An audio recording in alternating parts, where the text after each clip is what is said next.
Hey guys, Arena Stories here, and today I'll be showing you what is the best possible PvP gear you can take as a rogue in Classic Fresh in Phase 3. First off guys, we have our helm, Warlord's Leather Helm. With 31 stamina, 27 agility, enchanted with plus 100 health. You guys can either do the quest to get this item, or you can pay someone 300 gold and Orgrimmar to actually enchant this for you. The enchant is called Lesser Arcanum of Constitution. Next up, our neck, Master Dragon Slayer. With 14 agility and a whopping 24 stamina guys, and plus 7 defense. Now the main reason we want this guys is for the stamina in Phase 3 and in Classic Fresh guys, and only in Classic Fresh. As a rogue, you really do want to stack up your stamina because we do not have PvP trinkets. If we ever do get into a stun, so your health is literally going to be your last lifeline in order for you to get out of that stun, recover, and completely heal and kill your target. Next up, we have our shoulders, Warlords Leather Spaulders, with a whopping 27 stamina, 21 agility, enchanted with plus 5 resistance, and a 1% hit chance. Next up, we have our cloak, Cloak of the Farimaw. With 12 stamina, 3 agility, and 50 attack power. You can get this from BWL. Our chest, Warlord's Leather Breastplate, 31 stamina, 26 agility, enchanted with plus 100 HP with 1% hit chance, 1% crit chance. Next up is our bracers, Bloodfang bracers. Now you guys do not want the full set bonus on this because the set bonus is actually really bad for PvP. So the bracers has 23 agility, 13 stamina, enchanted with 9 stamina, and a 1% hit chance. Moving on to our weapons guys. Now one very important thing to note guys, in Classic Fresh, Anniversary realms, everything is pretty much updated and going out pretty fast. So we're going to get our PvP gear pretty fast, we're going to get our new raids pretty fast, and we are basically just heading down to TBC as fast as possible. So for that reason guys, we have to adapt to the new update system and get everything in accordance to that update. On our main hand weapon, we have a High Warlord's Blade with a whopping 207 damage, 2.9 speed, 7 stamina, enchanted with Crusader, a 1% crit chance, and 28 attack power.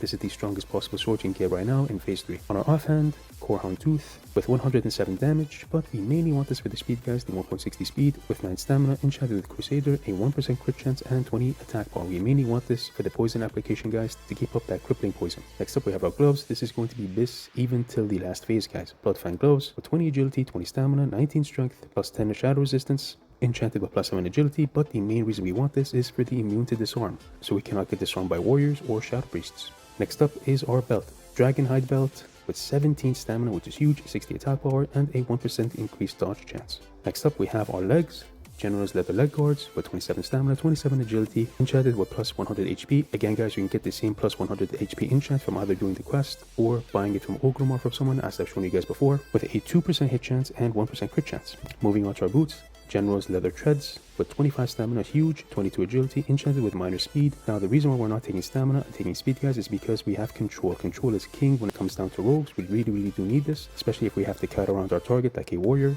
or a paladin. And on the equip, duration of your sprint is increased by 3 seconds. Next up is our ring. Now this ring is super important for PvP guys because of the stamina. Mirdaman's Signet. I actually buy this from the auction house. It's a BOE with 17 stamina, which is huge for a ring guys, 10 strength and 7 agility. Next we have our second ring, Ring of Reckoning with 14 agility and a whopping 28 stamina guys. Moving on to our trinkets, Arena Grandmaster with a 1% dodge chance, but we mainly want this guys for the 1251 damage absorption, which is huge. And if you guys look down to the bottom left, we have our total HP at 5643, but with this trinket guys, actually get that up to 6800 HP, if of course the Arena Trinket does proc to the highest absorption rate.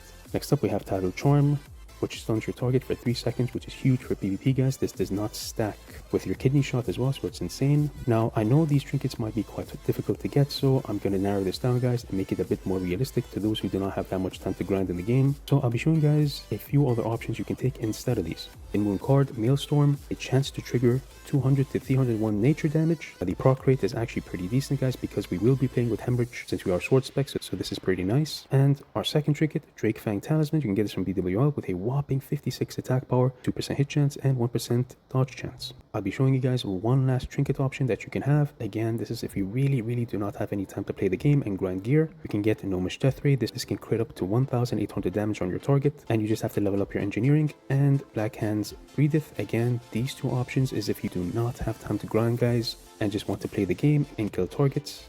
There's nothing wrong with playing with these, but I would highly recommend the first set I've shown you guys because you have a high chance of surviving and killing multiple targets. And finally, on our range weapon, Dragon Breath Hand Cannon with 14 agility, 7 stamina, and enchanted with plus 3 range hit chance. Now going down to our stats guys. On our bottom left, you have our health, 5643 health, which is huge for a rogue, but again, as I stated before, if you are playing with Arena Grandmaster, if it does proc up to 1251 absorption, your HP will technically go to 6800 guys, which is insane. 6% hit chance chance, I would highly recommend having 5 to 6% to not miss your attacks like blind, stuns, and gouges, and our crit chance is at 21%. If you are playing sword spec, guys, it's extremely important to note that your crit does not matter that much if you are playing swords. The reason why, guys, is because whenever you're playing with sword spec, you mainly just want stability, building those combo points, and going in for a cold blood eviscerate.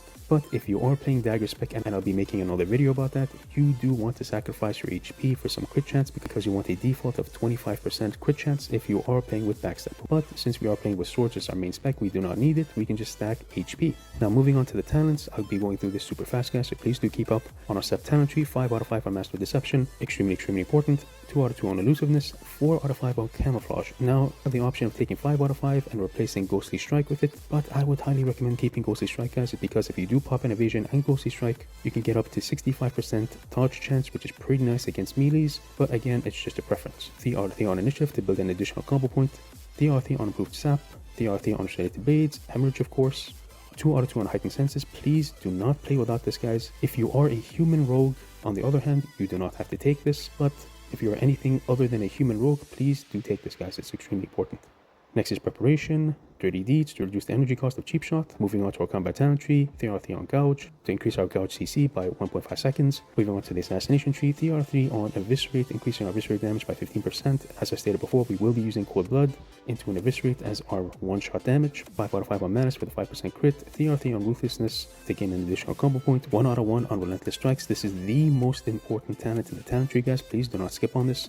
5 out of 5 on lethality to increase the bonus crit chance of hemorrhage. 3 out of 5 on improved poisons to increase our poison proc chance on our target. We will not be playing with vile poison since we will not be using deadly poison, and we will not be playing with exposed armor because we cannot afford to spend the points. And finally, of course, cold blood. And yep, that's all for now, guys. Thank you for watching. I will be coming out with a backstab PvP guide as well, and I'll catch you guys in the next video.